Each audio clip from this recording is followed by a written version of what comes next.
One of the key dynamics propelling everybody forward in season 2 is power abhors a vacuum. Power resides where men believe it resides.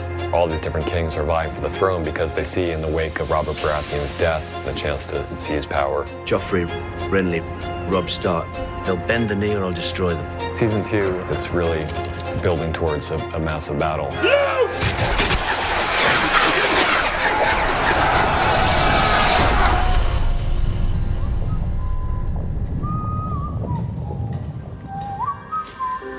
We're in a council meeting, and then out of nowhere comes her favorite brother, Tyrion. I come in with a note from Daddy that I'm being appointed the Hand of the King in his absence. What do you know about warfare? Nothing. But I know that our enemies hate each other almost as much as they hate us. In the throne room scene, Joffrey prods a bit into a certain curiosity that's been born in my mind. I had a disgusting lie about Uncle Jaime. And you? What you just did is punishable by death. She's got not an ounce of control over her son, and that's horrifying to her. King in the North. In episode 1, we have this nice little scene between Robb and Jaime. Stannis Baratheon sent ravens to all the High Lords of Westeros. King Joffrey Baratheon is your bastard son. That's the first time you see Jaime a little worried. At the beginning of season 2, Catelyn is with Robb, and Sansa and Arya, she hopes, are safe in King's Landing. You're here to answer for your brother's latest treasons. This is a poor girl whose father was executed. She's sort of been left alone with this monster.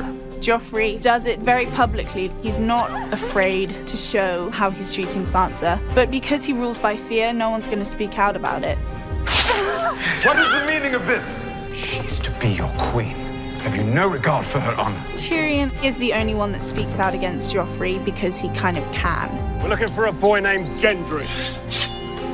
We'll be back with more men. I'm with Yoren on our way to the Night's Watch, but hopefully Yoren's going to try and drop me home on the way there. What does the Gold Cloaks want with you? No idea. Thought they were after you. Why? Did you kill someone, or is it just because you're a girl? I'm not a girl. Do you think I'm as stupid as the rest of them? Bran and Rickon are still at Winterfell with Mr. Lewin. Every night it's the same. I'm running through the Godswood, sniffing the dirt, howling. These are dreams, nothing more. My dreams are different. Mine are true. Dany was in a much more somber place than where we left in the end of season 1. Does it ever end? Everything ends, even the Red Waste. So I took it upon myself to send my Dothraki off to try and find a place that we could try and survive. The one Dothraki that did come back came back with tales of a paradise in the middle of the desert that was intrigued by the idea of dragons. I will vouch for her, her people, and her dragons. Welcome to Karth, my lady.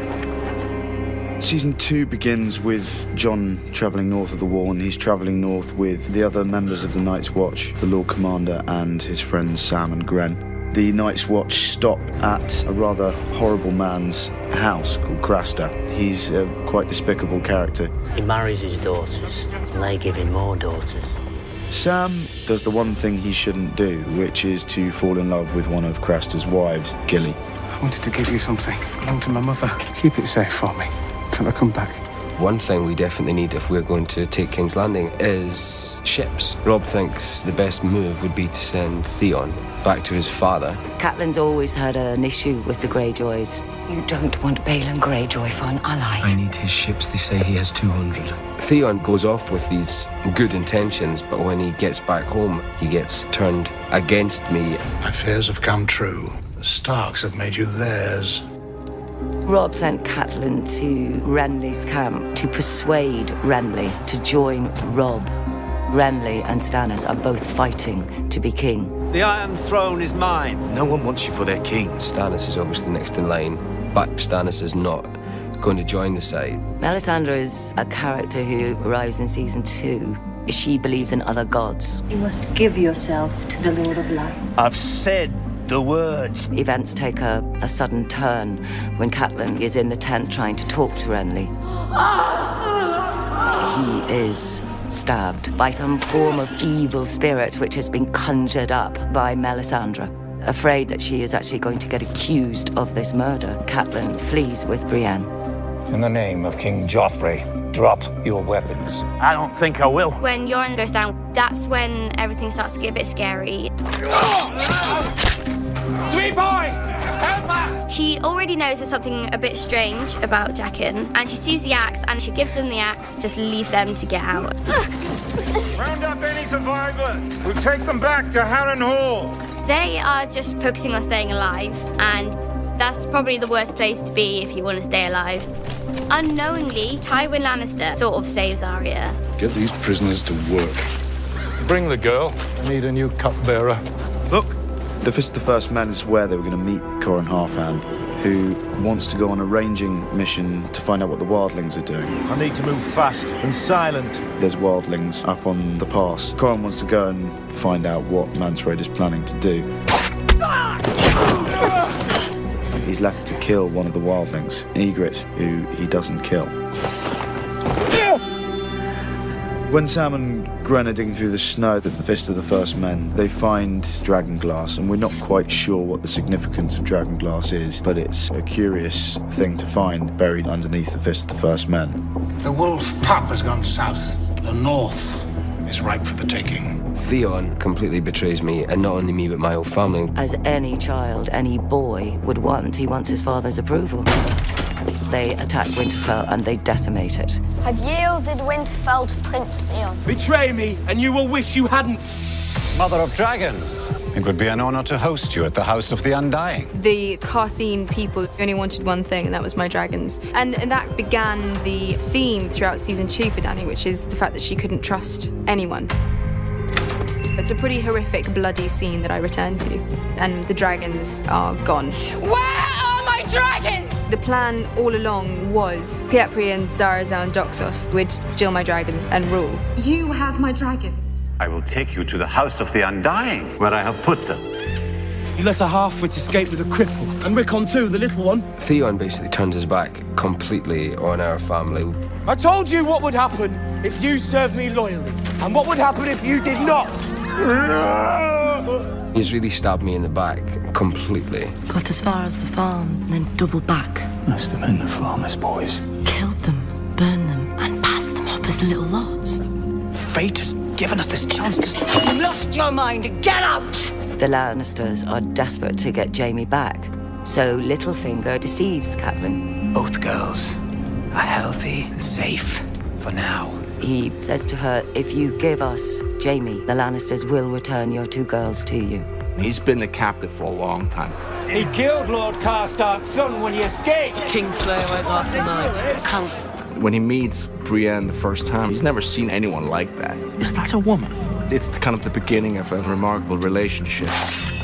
Catelyn frees him and instructs Brienne to get him to King's Landing. Now he can't carry out his duties as a king because he'd have to kill his own mother, and he's not going to do that, so it makes him look weak. You saved me and the 2 I was with. Speak 3 names. I can name anyone, and you'll kill him. She's a little bit skeptical about it. When the tickler turns out to be dead, that's when she's like, this guy is a good sort of contact to have. Stannis 2 days from the capital, and the wolf at my doorstep. We'll ride at nightfall. She asks Jaqen to kill Tywin. I need him dead right now. This a man cannot do. Give a name, any name. She decides to turn it around a little bit. Jaqen Hagar. Hagar gives a man his own name. I'll unname you. If you help me and my friends escape. If he's not going to kill Tywin, then she's going to make him kill more than one person to help him escape. I don't want to marry the Frey girl. This woman has the potential to break the vow that Catelyn made to Walder Frey. I don't want you to marry her. Walder Frey is a man you do not mess with. I am hers, and she is mine. We died today, brothers. They killed men that Theon grew up with. Let's go home. They destroyed Winterfell. I burned it down. Everything. What she doesn't know when she finds out is her 2 youngest are still alive. They may come back. Go north, to the wall, to Jon.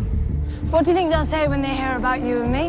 Nothing happened between you and me. She's very wily, Ygritte. She mocks him and mocks him and mocks him, and you think she's just doing this for her own fun. But actually, she's playing the long game. Should have took me while you had the chance. When Jon becomes a captain for the wildlings, he discovers that Corin Halfhand has been captured as well. Halfhand realises the only good that can come out of this is one of them becoming a spy amongst Mance Rayder's camp. They'll never trust me. They might. If you do what needs to be done. What? Come along, Jon Snow. Time to meet the king beyond the wall. If my dragons are in the House of the Undying, then take me there. That's what the Warlock wants. It's here that I walk into unknown magic. This magic is strong. And what of my magic? And she is tested with everything that means most to her. Stannis Baratheon is coming for us, sooner rather than later. Tyrion and Cersei have a lot in common, and I think that's why they're at such odds with each other. They are going to attack us. We need to be ready. The king is taking personal charge of siege preparations. If the wind holds, we'll reach King's Landing in a day. Will it hold? Can't make promises for the wind, your grace. They say Stannis never smiles. I'll give him a red smile. The threat from Stannis is the most terrifying for Joffrey, and the most real, I suppose. Mudgate, that's where he'll land. And if Stannis does attack the Mudgate, what is our plan? There's all this wildfire down in the basement's basement. He gets together with this pyromancer and figures out a way to stop them.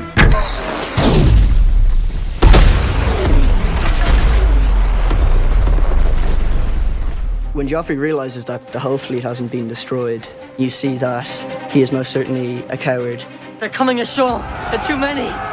The Hound goes out there and he realizes that we're outnumbered. Half the men that arrive on the shore are burning.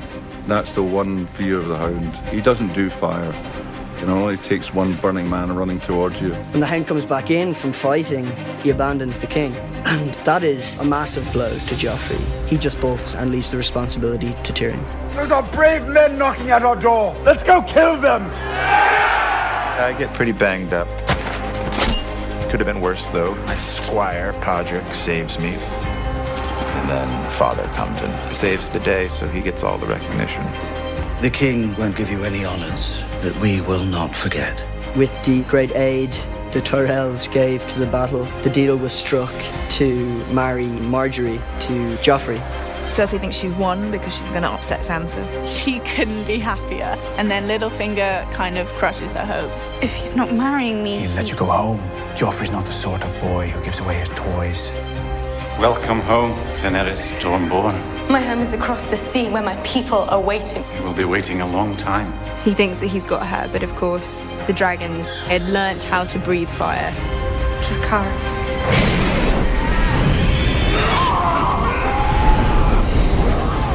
Jon hasn't returned when he should, too. The Fist of the First Men, and Sam's getting nervous. It's Jon and the Half-Hand. They're back. At the end of season 2, we leave Sam in rather a perilous situation. Two blasted wildlings. And Three Horns is White Walkers. Run!